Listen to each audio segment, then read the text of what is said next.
इस वक्त हमारे साथ बातचीत करने के लिए मौजूद हैं केंद्रीय मंत्री, अमेठी से बीजेपी सांसद और 2024 लोकसभा में एक बार फिर से बीजेपी उम्मीदवार स्मृति ईरानी। स्मृति जी, इंडिया टीवी पे आपका बहुत बहुत स्वागत है। धन्यवाद। सबसे पहला सवाल मैं आपसे ये लूँ कि 2014 में जब आपको यहाँ पे कैंडिडेट अनाउंस किया गया था, उस समय सोनिया गांधी, प्रियंका गांधी, राहुल गांधी, इन्हीं लोगों को लेकर चर्चा होती थी। वैसे कंडीशन में अमेठी में आपका कैंडिडेचर क्या इमोशन था उस समय और अभी क्या है? देखिए, 2014 में जब मेरा कैंडिडेचर भारतीय जनता पार्टी ने राष्ट्र के सम्मुख प्रस्तुत किया, तब केंद्र में सोनिया जी की सरकार थी और प्रदेश में सपा की सरकार थी। तो कई लोगों ने कहा कि ये राजनीतिक आत्महत्या है, लेकिन पार्टी ने ये उचित समझा कि मुझे यहाँ पर प्रत्याशी बनाकर कि मैं कड़ी चुनौती राहुल गांधी को दे सकती हूँ। ये भी सत्य है कि जब मेरा उम्मीदवारी मेरी जब घोषित हुई, तब चुनाव लड़ने के लिए महज 20-22 दिन बचे हुए थे। तो ये मानना कि एक पारिवारिक गढ़ में, और वो भी कांग्रेस के गढ़ में आकर चुनाव लड़ना न सिर्फ जोखिम का काम था बल्कि कठिन कार्य दिया गया था। लेकिन उस वक्त जो 22 दिन का अंतराल जो मैंने यहाँ पर बिताया, उसमें भारतीय जनता पार्टी को 3 लाख वोट मिले, जो भारतीय जनता पार्टी के संगठन के इतिहास में कभी संभव नहीं हो पाया था। और वो अपने आप में संकेत था कि अमेठी बदलाव चाह रही है। और इसीलिए तब मैंने जनता के मध्य में ये संकल्प तो लिया था कि हारूं जीतूं, लेकिन कई मुसीबतें जो जनता उस वक्त झेल रही थी उसका समाधान मैं बनूंगी। मैं सतत जनता के साथ रही, बार बार 14 में बोलती रही कि कोई गारंटी नहीं है कि मुझे टिकट 19 में मिलेगा, लेकिन मेरे लिए मेरे संकल्प और वचन की पूर्ति ही बहुत बड़ा लक्ष्य था। ये मेरी खुशकिस्मती है कि 5 साल मैंने यहाँ पर जो सेवा दी, उससे न सिर्फ जनता जनार्दन प्रफुल्लित हुई, बल्कि मेरी पार्टी ने भी मुझे 2019 का फिर प्रत्याशी बनाया। पहली बार 2019 में कांग्रेस के राष्ट्रीय अध्यक्ष भारत की राजनीति में अगर कभी हारे तो 19 के चुनाव में अमेठी में हारे। तो मेरे लिए तो ये एक ऐतिहासिक क्षण रहा, एक कि नरेंद्र मोदी की कैबिनेट में आपको देश की सेवा का अवसर मिले। सबसे कम उम्र के आप कैबिनेट मंत्री रहे, सतत 2 टर्म्स में उनकी। लेकिन ये भी कि एक हिंदुस्तान की राजनीति का जो अखंड गढ़ कहा जाता है कांग्रेस पार्टी का, उसको भेदने का भारतीय जनता पार्टी के एक सामान्य कार्यकर्ता को मौका मिला। और सिर्फ राजनीतिक गढ़ ही नहीं, उन लोगों की तरफ से जिस प्रकार से मनोवैज्ञानिक दबाव बनाने की कोशिश की जा रही थी, जैसे प्रियंका गांधी का ये कहना है कि हुई सी आपको पहचानने से इनकार कर दिया, जबकि देश में मुझे ऐसा लगता है देवेंद्र जी कि एक राजनीतिक परिवार जो अहंकार के लिए जाना चाहता है, जो ग्रास रूट से ज़्यादा परिचित ना हो, या जिनको ये आभास हो कि उनका जन्म ही सत्ता के लिए हुआ है, उनका ये कहना कि स्मृति हूँ, ये आश्चर्य करने वाली बात नहीं है। अहंकार ही उनका आभूषण है। इसलिए मुझे कतई बुरा नहीं लगा, खिल्ली उन्हीं की उड़ी, क्योंकि ये भी सामाजिक तौर पर माना जाता है कि अच्छा खासा मेरा एक मीडिया का करियर रह चुका है, तो कोई विशिष्ट व्यक्ति ऐसा होगा जो इतना बेखबर होगा कि उसे पता नहीं कि मेरा क्या भारत की मीडिया में योगदान रहा। लेकिन मुझे ऐसा भी लगता है कि जो वाकई में सामाजिक और राजनीतिक रूप से बेखबर है, वही तो सत्ता गंवाते हैं। और मैं तो मात्र एक प्रत्याशी थी भाजपा की। उन्होंने तो भाजपा के जो प्रधानमंत्री के जो हमारे उम्मीदवार थे नरेंद्र मोदी, उनका भी उपहास किया। तो हम किस खेत की मूली हैं? 2019 के चुनाव में आपने ऐतिहासिक जीत हासिल की और देश का दुनिया में वो सुर्खियां बनी कि कैसे कांग्रेस के गढ़ में आपने पछाड़ा 19 से 24 के बीच में। अब आपने अगर इसे बूथ लेवल के हिसाब से बात करें बीजेपी के लिहाज से, तो उसमें क्या बदलाव किया है? देखिए, हम जब 2014 में चुनाव लड़ने आए थे तो लगभग 1900 बूथ पर 60% बूथ पर हमारे पास एक भी कार्यकर्ता नहीं था। लोग डरते थे। यहाँ 2019 में 60% बूथ पे हमारा कार्यकर्ता नहीं था। और ये शायद चूंकि अब किसी अखबार की सुर्खी में आपको मिलेगा नहीं, 1989 का चुनाव अगर आप आज गूगल करें, न्यूयॉर्क टाइम्स का एक आर्टिकल है, कैसे उस वक्त राजीव गांधी लड़ रहे थे चुनाव बापू के पोते के सामने, महात्मा गांधी जी के पोते के सामने। और उस वक्त राजीव गांधी जी जब सेनापति थे कांग्रेस पार्टी के, तब कांग्रेस पार्टी ने इसी अमेठी में 97 बूथ लूटे थे। तो ये वो क्षेत्र है जहां पर स्वयं गांधी परिवार के सानिध्य में बूथ लूटा जाता था। ये वो क्षेत्र है जहां पर मेनका जी जब यहाँ प्रत्याशी बनी, उनके साथ जो घटनाएं हुई आज भी बड़े बुजुर्ग जो बतलाते हैं, उनकी आत्मा कांप जाती है। कहते हैं कि मतलब जिस तरह से उनको नोचा गया, जिस तरह से उन्हें जलील किया गया, वो किसी भी महिला के लिए कठिन था। ये वही अमेठी उसकी साक्षी रह चुका है। और इसीलिए जनता के मध्य में ये खौफ तो था कि अगर ये अपने घर की बहू के साथ ये कर सकते हैं तो आप सोचिए किसी और पार्टी की प्रत्याशी के साथ क्या करेंगे। तो ये खौफ जनमानस के मन में बस गया था। 2014 में जब मैं लड़ने आई तो निश्चित रूप से 60% कार्यकर्ता हमारे बूथ पर थे नहीं, रहने को कोई घर देने को तैयार नहीं था। सीमेंट के गोडाउन के ऊपर एक जगह पर हम रह पाए थे, 4-5 हम महिला कार्यकर्ता।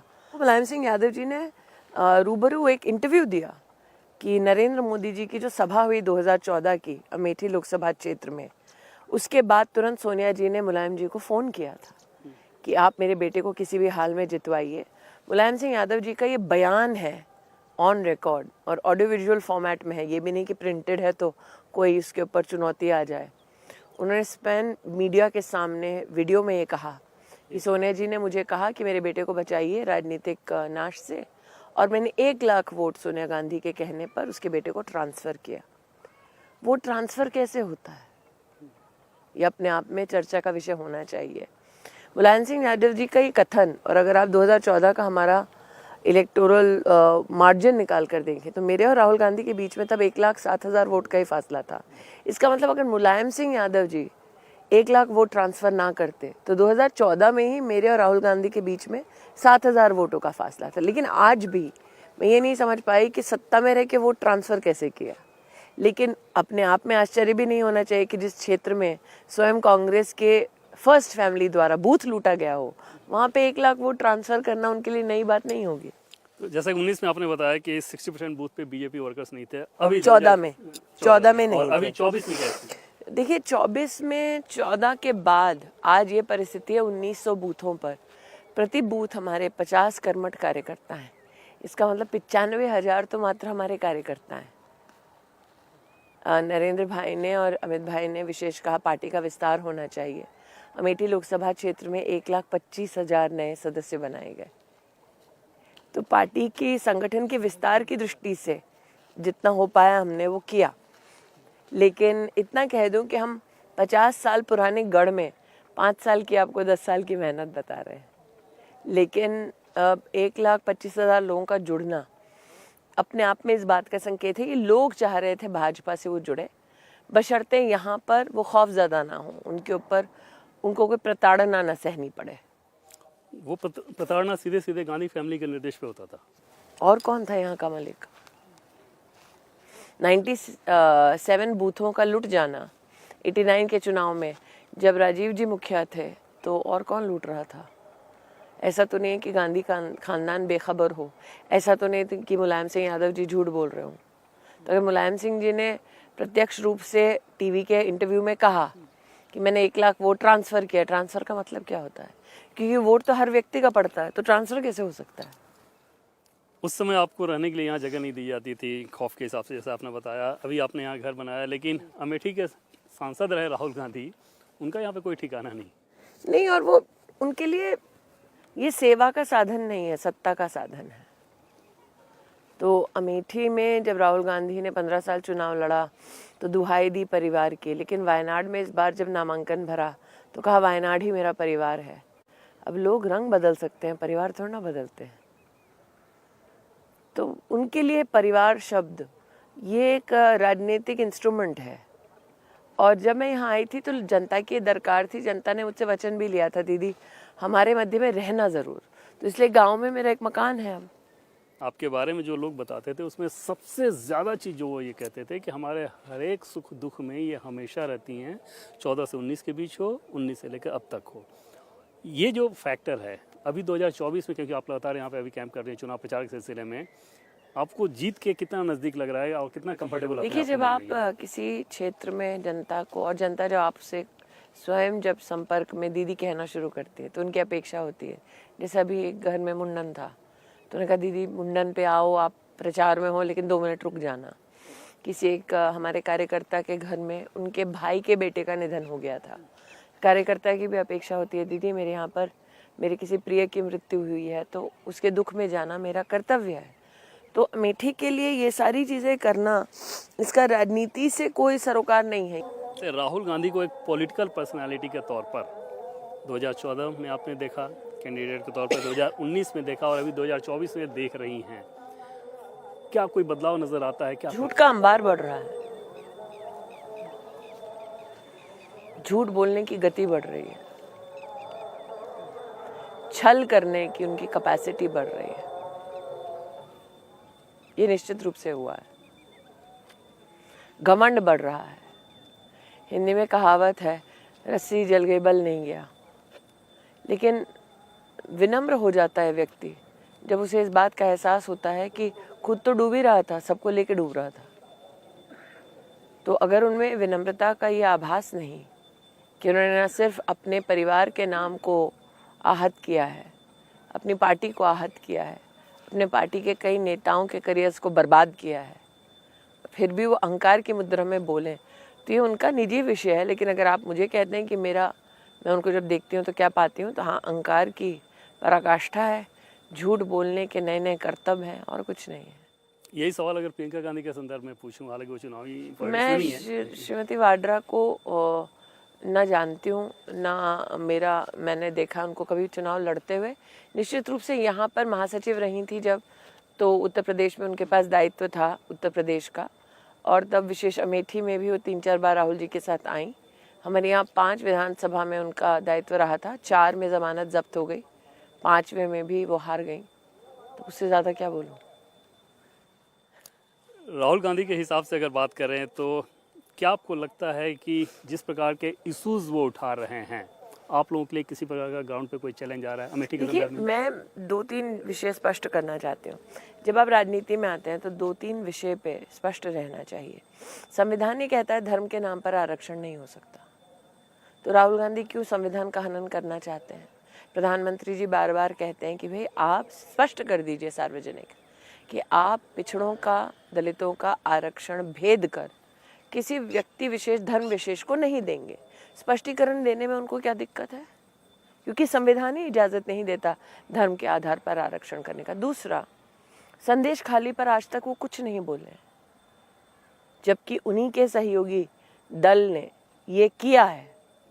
और साथ ही जिस प्रकार से वायनाड में उन्होंने पीएफआई के पॉलिटिकल लीडर्स से शरण ली, उनसे समर्थन लिया। अब राजनीति में सत्ता की इतनी भी क्या लालसा कि आप एक आतंकवादी संगठन के राजनीतिक नेताओं से समर्थन लें। तो ऐसे कई विषय हैं। मैंने कहा ना, जब पहली बार वो दिल्ली में एक यूनिवर्सिटी में जाकर भारत के टुकड़े होंगे का नारे का समर्थन किए, तभी देश को समझ आ गया था कि विकृत एक, मुझे लगता है, एक दृष्टिकोण है जहाँ पर हिंदुस्तान की, देश की भलाई का चिंतन है नहीं। अपने अहंकार में डूबकर कैसे नए राजनीतिक प्रपंच कर सकते हैं, मात्र उन्हीं का मुझे लगता है कि ये दायरा है, उन्हीं की ये सोच है। अमेठी में उनकी हार हुई, वायनाड में जीत हुई, और उसके बाद जो नॉर्थ साउथ का वो नैरेटिव देते हैं, ऐसा कहा जाता है कि शायद अमेठी में हार का बदला। इसे कैसे देखते हैं नॉर्थ साउथ नैरेटिव? देखिए, राष्ट्र एक है, भाषाएं आप चाहे कितनी भी बोलें, संविधान एक है। संविधान का सूत्र कहता है राष्ट्र के हर प्रांत का, हर भाषा का, हर व्यक्ति का सम्मान हो। अब अमेठी ने 15 साल उनको लापता होने के बावजूद भी सांसद तो सम्मान दिया। क्या ज़रूरत थी दक्षिण भारत में जाके अमेठी का अपमान करने की? किसी ने तो नहीं उकसाया था, किसी ने नहीं बरगलाया था। इसका मतलब अंदर इतना गुस्सा था उनके अमेठी के प्रति कि अमेठी का तो अपमान किया, पूरे उत्तर भारत को उसमें लपेट दिया। तो अगर वो नॉर्थ साउथ डिवाइड कर रहे हैं, अगर वो इंस्पिरेशन और एस्पिरेशन के बीच में डिवीजन कर रहे हैं, अगर वो धर्म और जाति के आधार पर भेद करने का प्रयास कर रहे हैं, तो जनता है, समझती है, वरना बार बार उन्हें क्यों नकारती। कल एक और ज्यादा टर्म का इस्तेमाल कर रहे हैं, टकाटक, ठकाठक, खटाखट, विकास। 15 साल यहाँ सांसद रहे। मैंने कहा लल्ला, यहाँ कहाँ नहीं हटा दियो टकाटक, सारी की सारी गरीबी। The proof is in Amethi. इतना ही जादुई करिश्मा था तो टकाटक खटाखट यहाँ कहीं नहीं किया, वायनाड में कहीं नहीं किया अभी तक, रायबरेली में क्यों नहीं किया? एक और नैरेटिव वो चला रहे हैं बार बार कि बीजेपी की सरकार आरक्षण खत्म करने की दिशा में। आरक्षण तो उन्होंने खत्म किया ना। कर्नाटक में क्या किया रहा कांग्रेस के पास सत्ता थी? आप बताइए, कुरान आपने पढ़ी है? कुरान में कहीं भी किसी जाति का उल्लेख नहीं है। इन्होंने पूरा का पूरे मुस्लिम समुदाय को ही जाति बना के ओबीसी आरक्षण को भंग करने के लिए वहां डाल दिया। तो संविधान का अपमान किसने किया? इमरजेंसी कांग्रेस पार्टी ने लगाई, तो संविधान का अपमान किसने किया? जो हिंदू संरक्षण चाहते हैं पाकिस्तान से, अफगानिस्तान से, या सिख संरक्षण चाहते हैं, उनका संरक्षण संविधान अब सुनिश्चित करता है। उसको पलटने की क्यों बात करते हैं राहुल गांधी? धारा 370 दोबारा लेकर आएंगे, ऐसा क्यों कहते हैं राहुल गांधी पर? तो क्या ये संविधान का अपमान नहीं है? इलेक्टोरल बॉन्ड को लेके ये कह रहे हैं कि करप्शन का स्कूल चलाया जा रहा है, बार बार प्रधानमंत्री इलेक्टोरल बॉन्ड तो राहुल गांधी ने भी लिया है। तो क्या राहुल गांधी सार्वजनिक ये कह रहे हैं कि वो करप्ट है? कांग्रेस ने लिया है ना। तो क्या राहुल गांधी ये कह रहे हैं कि कांग्रेस पार्टी भ्रष्ट है? और डीएमके ने भी लिया, इनके सारे साथियों ने लिया है। तो राहुल गांधी क्या कह रहे हैं कि पूरा विपक्ष भ्रष्ट है? अगर कह रहा है तो राहुल गांधी को बधाई हो कि सच बोलने की इतनी क्षमता बढ़ गई उनकी। ये नैरेटिव ग्राउंड पे आप कैसा महसूस करती हैं, जो बार बार राहुल गांधी ऊपर कहते हैं कि ये बिजनेसमैन की सरकार है, गरीबों की सरकार हमारी होगी, देखिए, हम गरीबों को देंगे। जिनका जीजा जाना जाता है गरीबों की जमीन लूटने के लिए, वो तो लोगों को ज्ञान ना ही दे लूट पे तो अच्छा होगा। और अगर इतने खराब थे हमारे देश के बिजनेसमैन, तो फिर इन्हीं बिजनेसमैन के जहाजों पर गांधी परिवार क्या कर रहा था? इन्हीं बिजनेसमैन के साथ राहुल गांधी का परिवार क्या कर रहा था अलग अलग कार्यक्रमों में? वो चाहते हैं कि जिंदगी भर लोग उनके सामने खैरात के लिए हाथ फैलाकर खड़े रहें। वो नहीं चाहते कि कोई भी स्वाभिमानी व्यक्ति अपना कोई व्यवसाय शुरू करे। और इसीलिए आज मेरा पुनः कहना है कि अगर इतने ही खराब है अडानी अंबानी, तो उनकी माताजी क्यों उनके एयरक्राफ्ट्स में थी? इंदिरा जी क्यों धीरू भाई जी के साथ बैठ के खाना खा रही थी? रॉबर्ट जी क्यों अडानी साहब के साथ घूम रहे थे? और पहली बार उनको पोर्ट के लिए जमीन तो कांग्रेस की सरकार ने दी, तो क्यों दी? कांग्रेस के लोगों का ये दावा है कि जैसे प्रियंका गांधी ने बोलना शुरू किया, प्रधानमंत्री जी चुप हो गए। मैंने कहा ना, बिल्कुल नहीं, बिल्कुल नहीं। और अगर एक शब्द भी उसके ऊपर कहा इन्होंने, मंगलसूत्र के ऊपर, अमेठी में, तो जवाब मैं दूंगी। और वो जवाब फिर कांग्रेस पार्टी कभी उसे पल्ला नहीं झाड़ पाएगी। मैं जानबूझ के चुप हूँ अब तक। कर्नाटक का मसला लेकर भी वो प्रधानमंत्री मोदी पे हमलावर थी प्रज्वल के मामले में, जबकि दूसरी तरफ देखा जाए तो कर्नाटक में कांग्रेस पार्टी की सरकार है, पुलिस। देखिए, निश्चित रूप से अमित भाई ने स्पष्ट कर दिया है पार्टी की ओर से, एक कि नारी के सम्मान के साथ कहीं समझौता नहीं होगा। एनसीडब्ल्यू जो मेरे ही विभाग के अंतर्गत आता है, उन्होंने भी नोटिस भेज दिया इस संदर्भ में। विषय यह है कि जब कांग्रेस की सरकार को वहाँ पता था तो उन्होंने एक्शन क्यों नहीं लिया? अपनी राजनीति के चलते एक्शन ना ले और फिर दूसरों के ऊपर छीटाकशी करें। आजकल नए नए नामों के साथ प्रधानमंत्री मोदी पे वो अटैक कह रही हैं, महंगाई मैन, कभी अंकल कह रही हैं प्रियंका गांधी। कैसे देख रही हैं और ग्राउंड पे इसका रिस्पॉन्स कैसा? देखिए, अगर तुच्छ भाषा का इस्तेमाल करते हैं तो उन्हीं के संस्कारों का परिचय है। हम क्या कहेंगे? अगर बात करने का सलीका नहीं है जो उम्र दराज हो उनके बारे में, तो ये उनकी, जैसे अंग्रेजी में कहते हैं, अपब्रिंगिंग, उसी का एक रिफ्लेक्शन है। नरेंद्र मोदी को तो आदत है गाली खाने की, स्पेशली गांधी खानदान से। राहुल गांधी भी जिस प्रकार के तू तड़ा की भाषा का इस्तेमाल पीएम के लिए कह रहे हैं ना, जो अपब्रिंगिंग होती है वैसे ही व्यक्ति करता है। तो ये सोनिया जी की चिंता का विषय है, मेरा नहीं। नरेंद्र मोदी जी को आदत है इनसे गाली खाने की। कभी जाति के नाम पे गाली खाते हैं मोदी जी, कभी काम के नाम पर गाली खाते हैं मोदी जी। तो ये सोनिया जी के चिंतन का विषय है कि उनके बच्चे कितने दिमाग और बदतमीज हैं, हमारा नहीं है। इस बार कोई पॉलिटिकल थ्रेट देख रही हैं अपोजिशन के अलायंस के तौर पर 2024 चुनाव में? कोई अलायंस बचा है? जैसे यूपी में सपा कांग्रेस साथ है, कोई दिक्कत? कहाँ? यूपी में कहाँ सपा साथ है? पश्चिम में जब चुनाव हुआ तो आपको दोनों साथ में दिखाई दिए? अंतिम दिन में आकर प्रेस कॉन्फ्रेंस कर रहे थे। एक ही दिन प्रेस कॉन्फ्रेंस की ना। न्याय यात्रा में अमेठी में तो अखिलेश जी आए नहीं थे। और मध्य प्रदेश में जब अखिलेश जी के साथ ये गठबंधन कर रहे थे, अखिलेश जी को खून के आंसू इन्हीं लोगों ने ही तो रुलाए थे। और याद दिला दूं, ये तो अभी अखिलेश जी के साथ कर रहे हैं। जब मुलायम सिंह जी जीवित थे तब याद है आपको, भव्य भोज हुआ था दिल्ली में, मुलायम सिंह जी को बैठकर खाने तक नहीं दिया था कांग्रेस पार्टी ने। किस गठबंधन की बात कर रहे हैं आप? शिवपाल जी ने यहाँ बोल दिया कि भाई बीजेपी को वोट दे दो, बंगाल में अधीरता ने बोल दिया बीजेपी को वोट दे दो, तो आप किस गठबंधन की बात कर रहे हैं? क्योंकि आप यूपी से चुनाव लड़ रही हैं, अभी यूपी में कितनी सीटों की उम्मीद कर रही है बीजेपी के लिए? देखिए, भारतीय जनता पार्टी का लक्ष्य निश्चित रूप से हमारे नेतृत्व ने स्पष्ट कर दिया है। तो यूपी में तो सभी सीटों पर कमल का फूल खिलेगा, तभी तो 400 पार होगा। करप्शन कितना बड़ा इशू है इस चुनाव में? राहुल गांधी जहाँ जहाँ है करप्शन वहाँ वहाँ है। वो सबसे बड़े, मुझे लगता है, फ्लैग बेरर है। उनको देखते ही लोगों को याद आता है कांग्रेस का कार्यकाल। तो निश्चित रूप से जब तक राहुल गांधी किसी भी मंच पर भाषण दे रहे होंगे, श्रीमती वाड्रा किसी भी मंच पर भाषण दे रहे होंगे, जनता को उनको देखकर ही याद आएगा कि कांग्रेस का कार्यकाल कैसा भ्रष्ट कार्यकाल था। और राम मंदिर अयोध्या की बात कर लें और सनातन का अपमान का जो मामला था जी, इसका चुनाव में कैसा असर देख रही हैं? ग्राउंड पे देखिए, क्या राम मंदिर हमारे आराध्य, हमारे धर्म और हमारी आस्था से जुड़ा विषय है। और जो लोग समझते हैं कि ये चुनावी विषय है, मैं उनसे कह दूं 5 साल का इंतज़ार है भाई। हमारे पुरखे खप गए सारे के सारे, मंदिर बने उसके इंतज़ार में। तो हमारे लिए तो हर दिन अर्चना का, हर दिन पूजा का, हर दिन आराध्य के सामने शीश झुकाने वाला विषय है ये।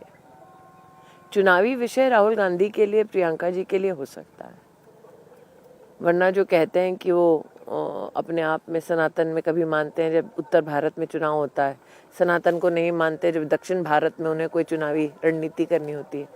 तो हास्यास्पद है, लेकिन साथ ही आक्रोशित करने वाला विषय है कि सनातन को भी उन्होंने पॉलिटिकल इंस्ट्रूमेंट बनाया। इस बार के चुनाव को लेकर पाकिस्तान से भी आवाजें आने लगी हैं। हाँ, वहाँ के नेता बोल रहे हैं। पहले कांग्रेस के नेता पाकिस्तान जाते थे, अब पाकिस्तानी ट्विटर पे आते हैं कांग्रेस का समर्थन करने के लिए।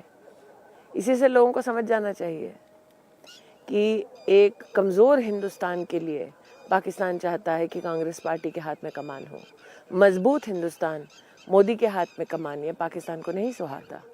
विरासत टैक्स और मुस्लिम अपीसमेंट, ये इशू ग्राउंड पे कैसा महसूस हुआ? आप खुद देख चुके आज, क्या लगा आपको? लोग रिस्पॉन्ड कर रहे थे। लोग रिस्पॉन्ड कर, क्यों चाहेगा कोई? किसने अधिकार दिया राहुल गांधी को हम सब की गिनती करेंगे? किसने बोला उनको? ये कम्युनिस्ट स्टेट नहीं है, डेमोक्रेसी है। दूसरा, विरासत मतलब कांग्रेस ने जीने देगी और न मरने देगी चैन से। जैसे कि मैंने कहा, ये अमेरिका वाला जो कॉन्सेप्ट है, जो सैम पिट्रोडा ने कहा, यूं ही नहीं बोला। निश्चित रूप से राहुल जी के साथ, श्रीमती वाड्रा के साथ चर्चाएं हुई होंगी। अब सोचिए, जहां रॉबर्ट वाड्रा बैठे हैं वहां पर जनता जनार्दन को कहा जाए तुम्हारी कमाई बटोर लेंगे फिर बांटेंगे, नमाज जी छोड़ेंगे तो कुछ बटेगा?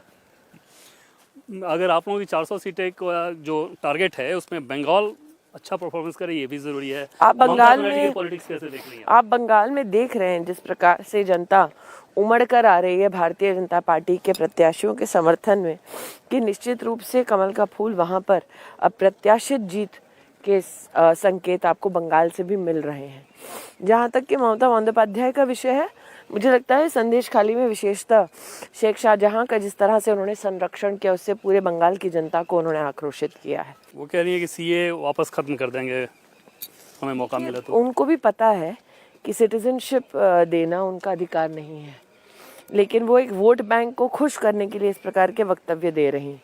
अगर उनको लगता है उनका वोट बैंक इन्फॉर्म्ड नहीं है, तो ये बतलाता है कि ममता बंदोपाध्याय का उनके वोट बैंक के प्रति क्या रुख है, क्या राय है।